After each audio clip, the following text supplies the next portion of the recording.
Alright, Unique Mecca Audio, man. This one here is going to be about the dirty South in D.C., man. The dirty South in D.C. So sit back, enjoy the ride, alright? Special announcement, man. This is what my Cash App look like. It must have that green checkered box to the right of my name. No picture of me, none of that. This is exactly what my Cash App look like. Once you put in Unique Mecca Hall and you get ready to send it, it must have that green checkered box. Let's get this thing going. All right?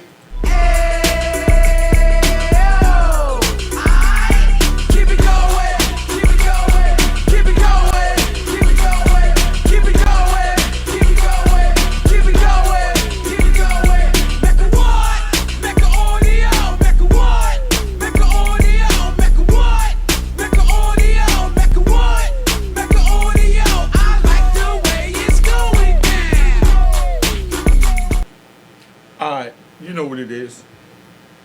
Alright, you know what it is. Unique Mecca Audio, man. I'm going to tell you this one about the dirty South in D.C., man, to show you how grimy it could be in the prison. Alright, so just sit back, enjoy the ride, because I feel like riding today, man. Let me pick my spirits up a little bit. We're going to ride. Let's get Unique a round of applause. Alright, calm down. Alright, so now, this is how it is. We out in Atwater. We got a dude from Louisiana that's about his money. Little skinny, frail dude. Looked like he couldn't even hurt a fly. You know what I mean? Just so you understand, you know?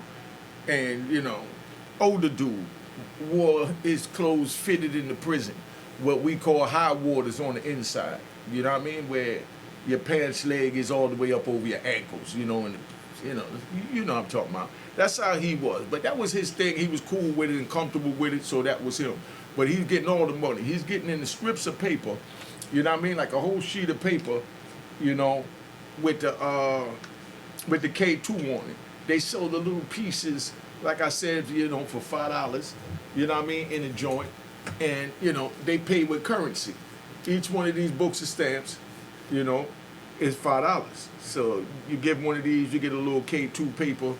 Now, out that K2 paper, you could take and make like maybe 16 ID cards, you know, like your driver's license, your credit card, like 16 of those on a paper, and each one go for like $600 for each ID card. You know what I mean? So, you know, we talking about a nice little piece of money. We're not even gonna get into the math. Y'all add it up, give you something to do, put in the comments what that add up to.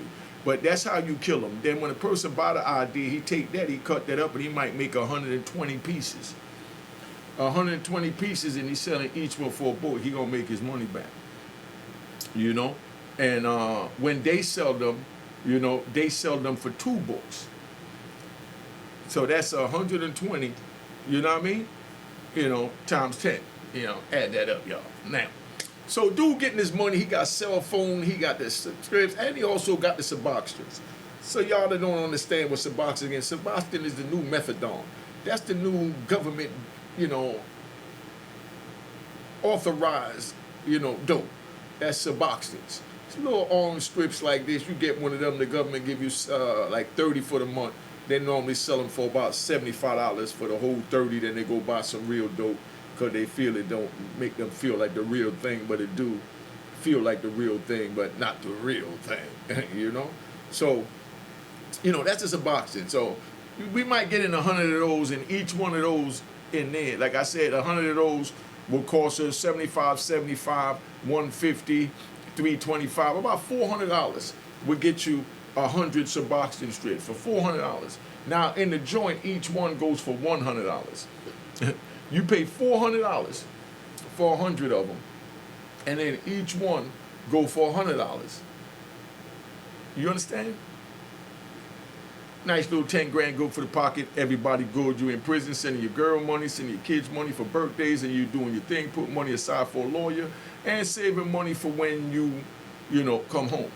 You know, so that's how, you know, we do on the inside. So dude getting his money, and he trying to be real discreet, and he don't deal with aggressive dudes because he's not an aggressive dude. He's not a soft dude by no means.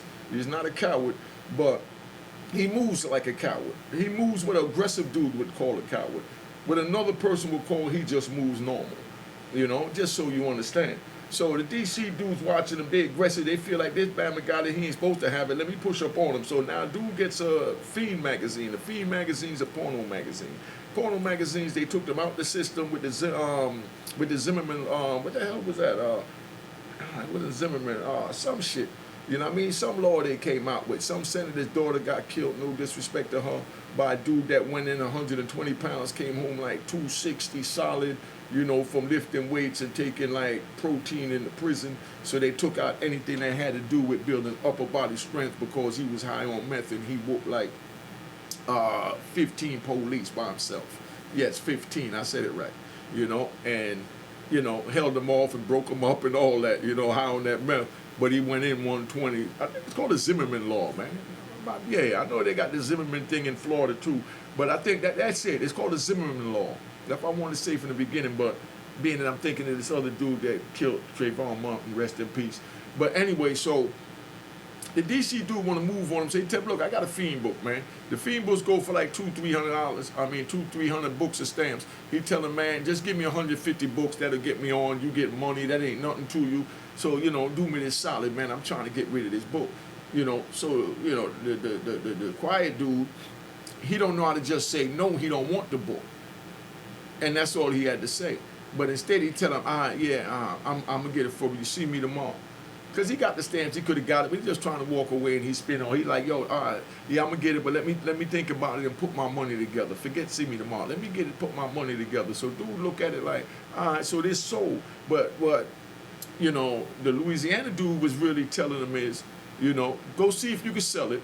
If you don't sell it in a few days, you come back to me. I got it, I'll pay for it, but I don't really want it. You know, but I'll look out for you in a couple of days. Go ahead and continue to beat the, beat the pavement. You know what I mean? So dude leave, but in his mind, he said he definitely gonna take it in a few days, so he stopped even trying to sell it unless somebody mentions it. He's not mentioning it anymore. He's not pushing it anymore. You know? So now time goes on. A couple of days, that weekend, he ready to get high, you know, get his white lightning, get a little weed, get a little cigarettes, and you know what I mean? And go sit down and watch a movie or something, you know? And dude turns around and he push up on dude and said, yo, what's up? You said you're gonna get the book in a couple of days. You know, and then dude's like, nah, I really don't want it. You know, let me still try and get it together. You know what I mean? So now dude sees him again in a couple of days. He said, yo, what's up? And he gives him the same spiel. So he walks away furious. He go tell his man that's grimy just like him. He said, yo, could you believe this nigga said he gonna take the book, man? He spun me. He said a couple of days. It's already been 10 days. I still ain't get the book. Man, that nigga playing me, man. You know what I mean? And his man said, man, we should just rob that nigga. Cause that's how I go into prison. So if y'all want to go to prison, go ahead. But I'm just letting you know how how the mentality is. So dude, like, man, he said he was gonna do it. He ain't honoring his word, Slim. Oh, we gonna rob that nigga, man. You know, that's what the DC dude said. We gonna rob that old country nigga.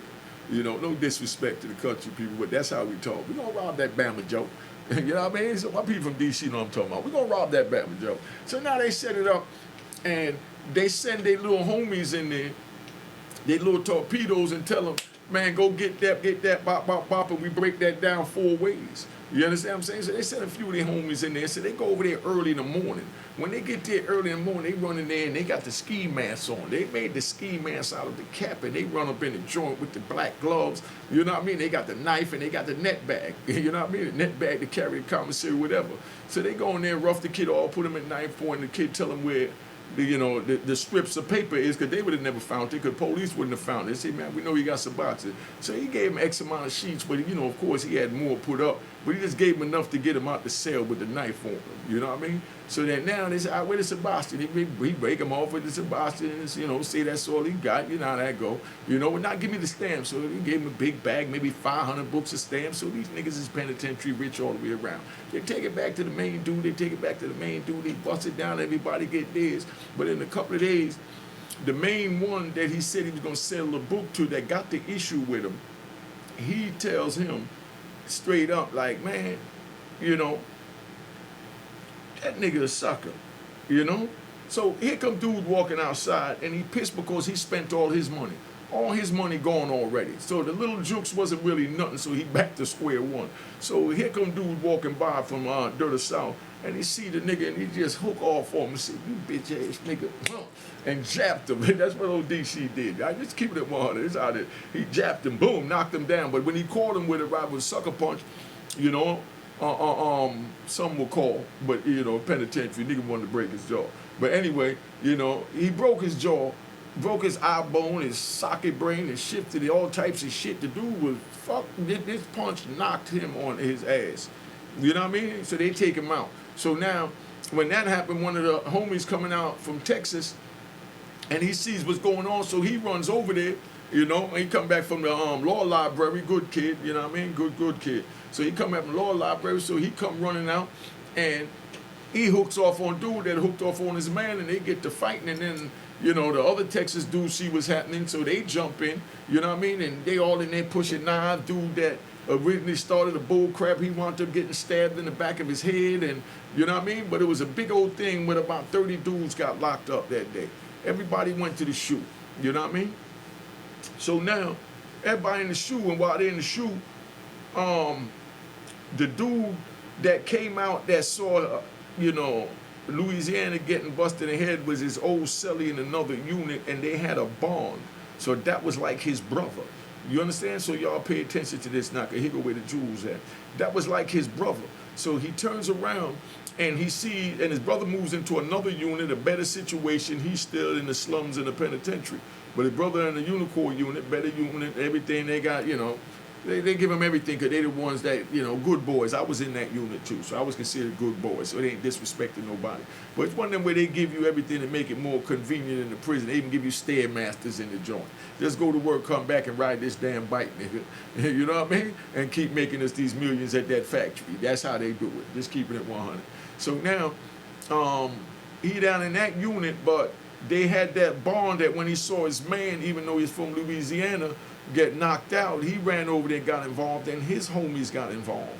But the thing is, he was cool with the dude that knocked his man out, that his man told he was going to buy the book from, that started all this. So now they all in the shoe. Pay attention. This is like a tongue twister. Might have to rewind this. Now they all in the shoe. While they all in the shoe, they all come together when they go to the rec yard. They got everybody in little dog kennels. So they got, you know, Dirty South in this dog kennel, and then they'll have maybe some Serenos in the one next to them, and in the other side of Sereno, they'll have the DC dudes, so everybody talk through the fence.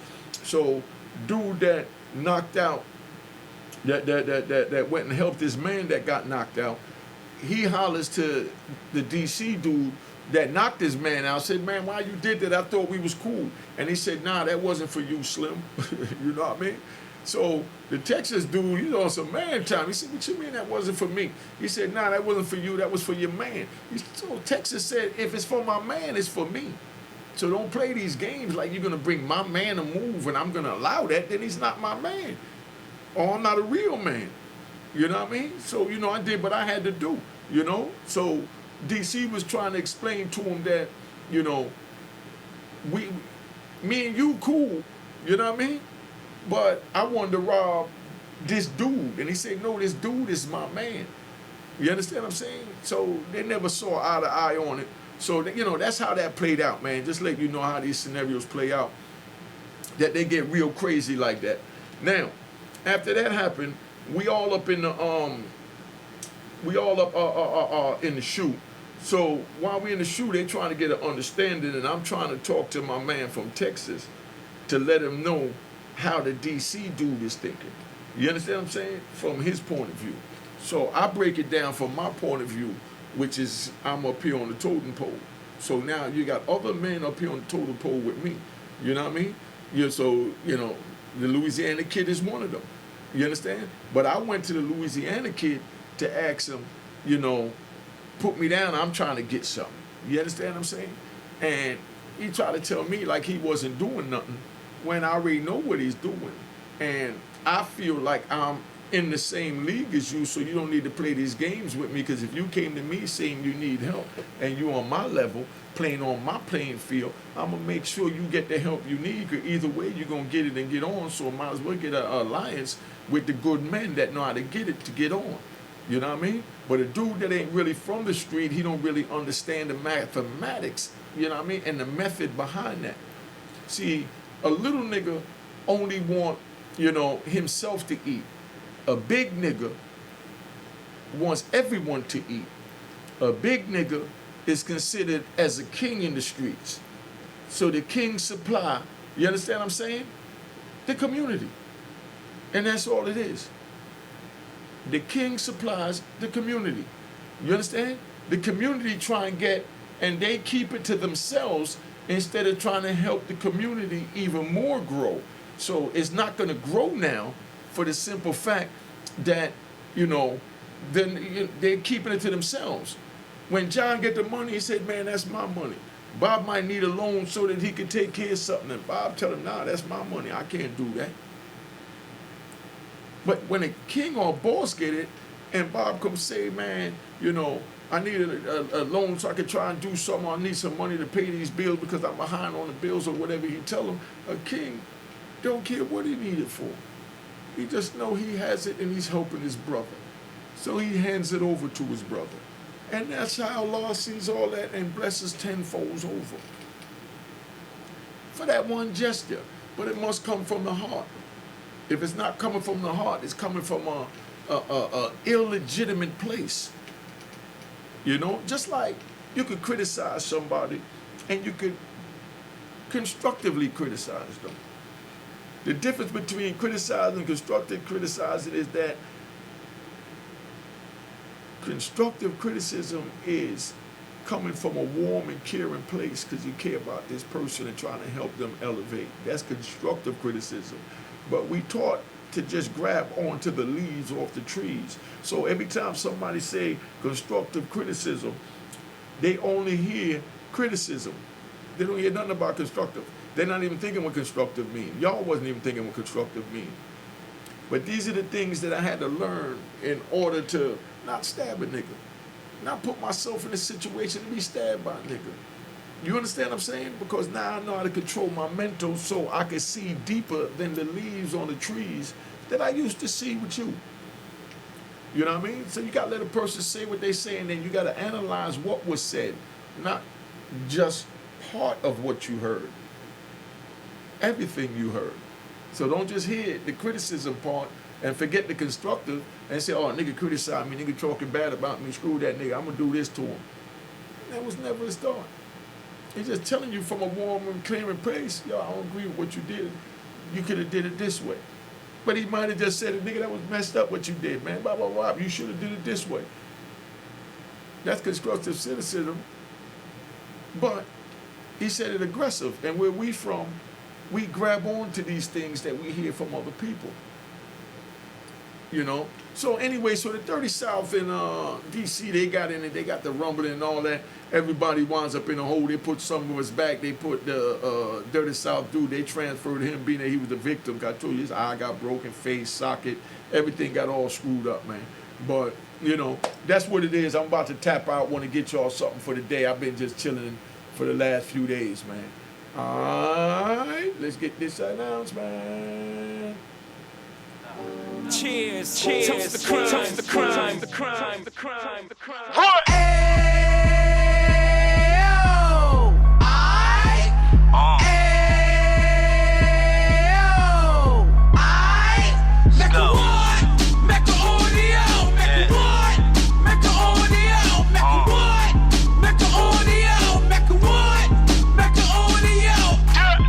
Fresh out the can of 26, yeah. Heat back on the strip, getting back in the mix. Yeah. What he mentions a gift. Bruh. You stand up 10 toes down, and I suggest you pay attention to this.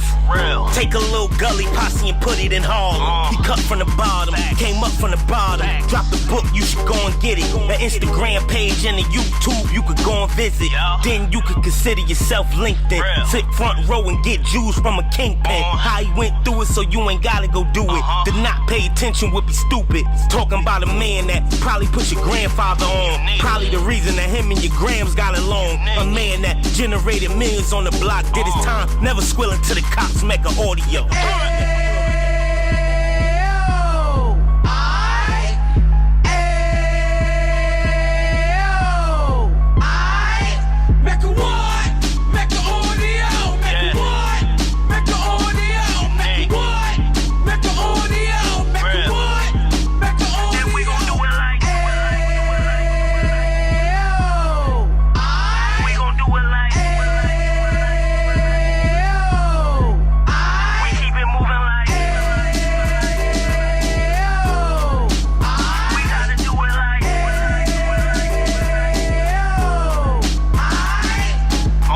Get it live like 2 G's in the 90s. Drop top beamer so shiny. I let shorty go, she was whining.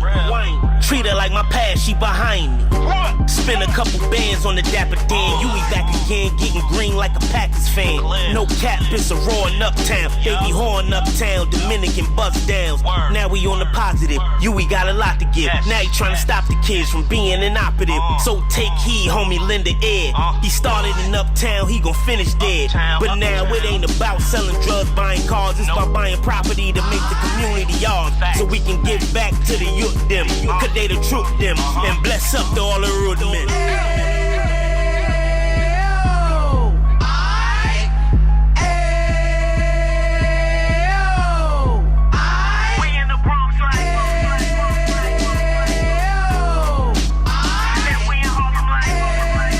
Special announcement, man. This is what my Cash App look like. It must have that green checkered box to the right of my name. No picture of me, none of that. This is exactly what my Cash App look like. Once you put in unique, make a haul, and you get ready to send it, it must have that green checkered box. Let's get this thing going. All right.